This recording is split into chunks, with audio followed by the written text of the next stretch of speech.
I was just listening to a conversation on here between this woman and her mother, and they were talking about, they were pretty much having a debate about how their parents fucked them up and then they fucked up.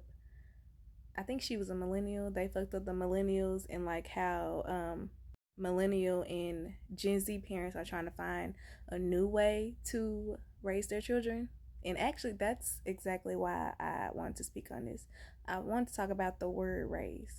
So I love to read the comments, and the first comment I saw was they feel like keeping us alive was all they had to do to raise us.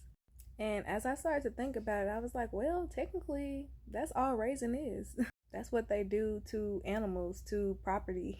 And I only brought that up because in this book that I read called Peerless by Mary Daly, she spoke a lot about language and how it's very important for us, like while we're breaking all this shit down, to respell the world.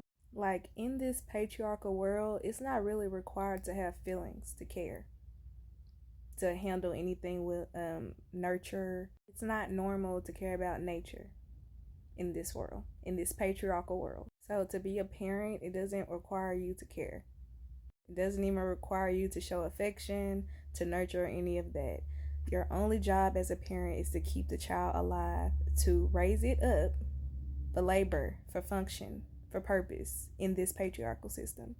That's why I study language so much, because it's very important that like we really dissect what we're saying. I feel like that's why we can't get anywhere in some of these debates sometimes, because they'll be like, well, I did everything I was supposed to do, I raised you, and like they're technically right.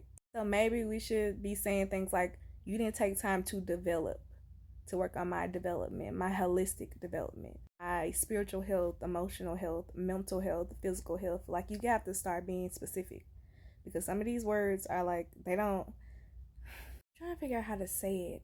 Some of these words produce deep results. They're also soulless. And yeah, I don't know. That was all I had to say about that.